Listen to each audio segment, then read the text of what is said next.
teman-teman, kembali lagi dengan aku di David 13.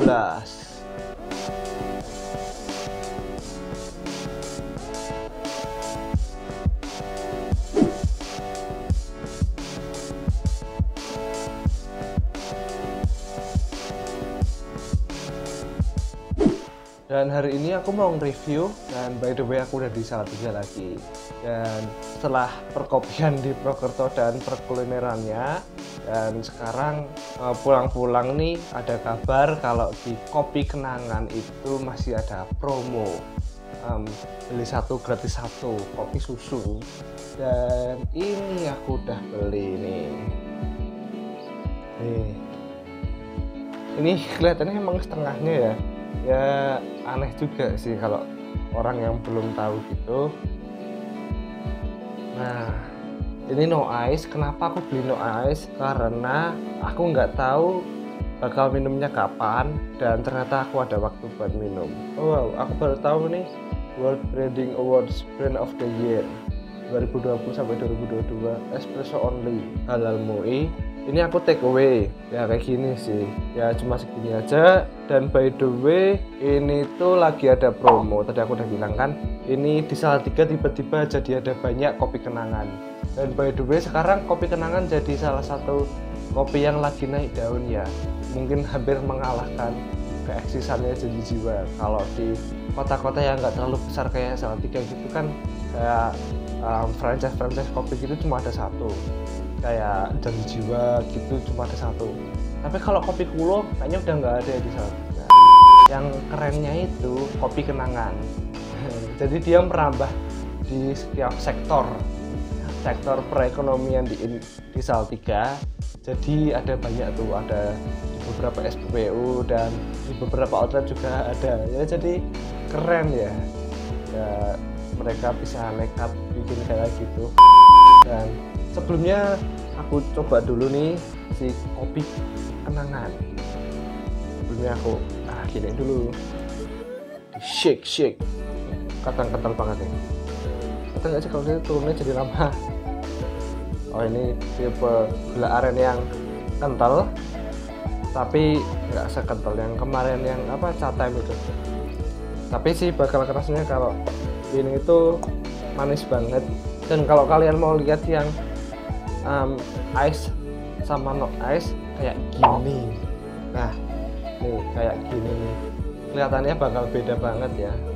Jadi kalau yang ice itu jadi full, kalau no ice jadi setengah ya. Itulah perbedaannya orang jualan kopi seperti itu. Jadi terus aku kenapa beli kayak gini, sekalian biar tahu, oh ya kapan-kapan bisa di remake gitu kan. Dan kalau no ice gimana sih, aku kan belum pernah nyobain. Tapi aku udah ada es juga sih di sini. Nyobain buat kalibrasi mulut. Kadang kalau ada yang banyak tanya ke aku, kenapa sih bisa bikin kopi, kenapa suka beli, ya namanya kalibrasi mulut. Dan sekarang kita tujelkan dulu. Nah,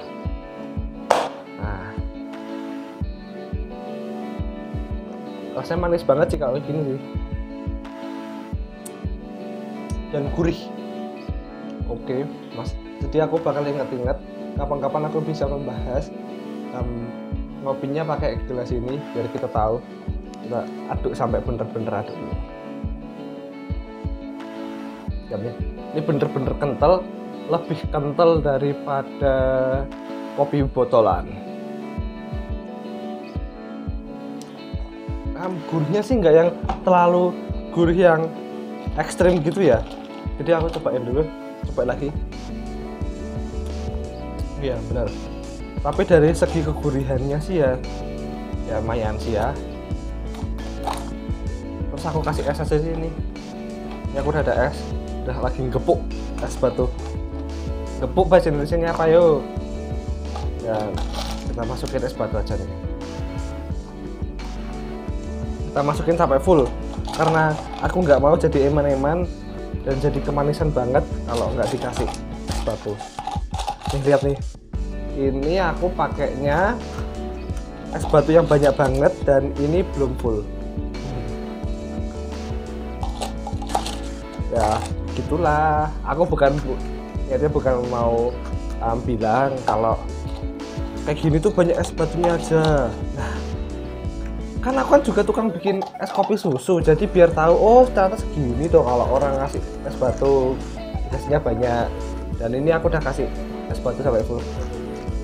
Nah, kalau nggak dikasih es batu, bakal rasanya itu kayak jadi creamy banget dan ya jadi kental gitulah.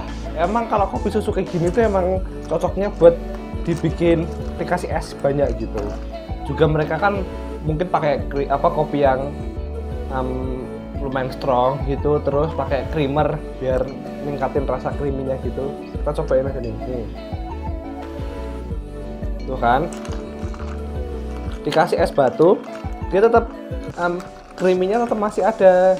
Berarti ya kemungkinan dia pakai creamer gitulah. Tapi ya rasa manisnya kalau menurutku agak over sweet sih. Nah, bentar, aku kasih.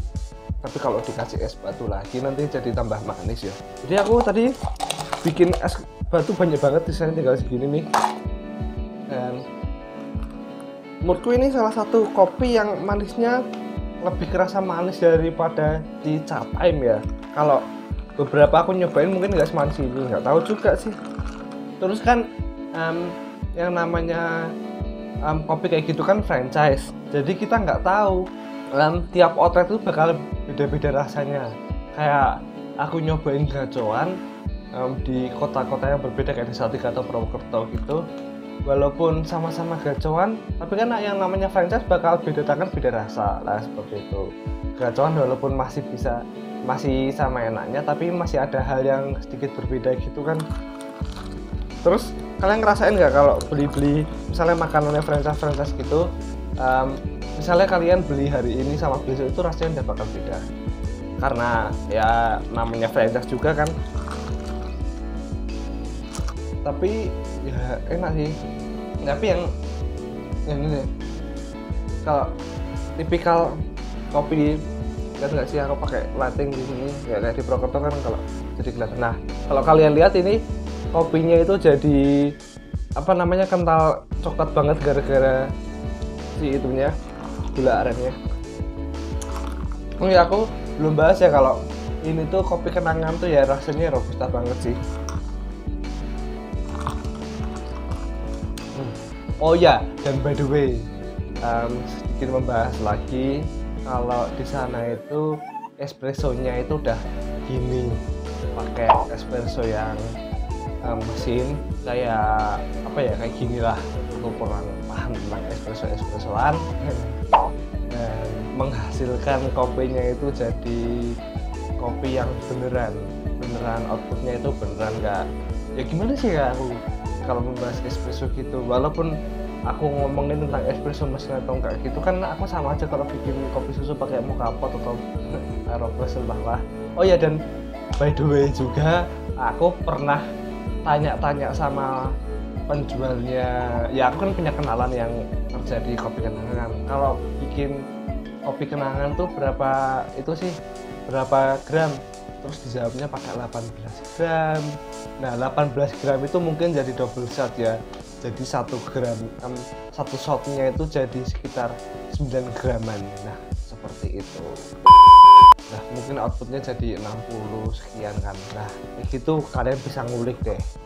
Kalau yang mau bikin kopi susu, kapan-kapan aku mau bikin video secara lengkapnya kalau kalian mau jualan seperti kopi susu kekinian kayak gini. Oke. Kalau menurutku ya gitu sih.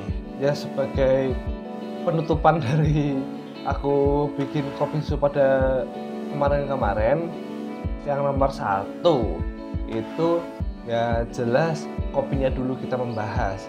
Dan kopinya itu tipikal kayak, kita lihat dulu, kopinya itu tipikal pakai robusta, entah robusta yang medium to dark atau yang dark roast sampai yang berminyak banget gitu, entahlah. Tentang creamy dari kopinya itu ya menurutku ya creamy sih, yang dimana udah dikasih susu dikasih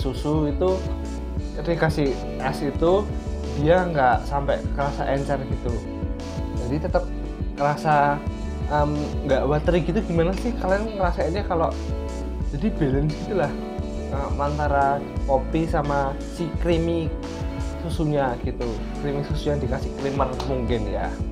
Dan kalau gulanya mungkin standar kebanyakan kopi susu emang kayak gitu ya, kayak gulanya emang kalau menurutku ya over sweet gitu, emang standarnya kebanyakan kopi susu, karena kan mungkin nggak semua orang bisa menerima rasa dari pahitnya kopi kayak gitu.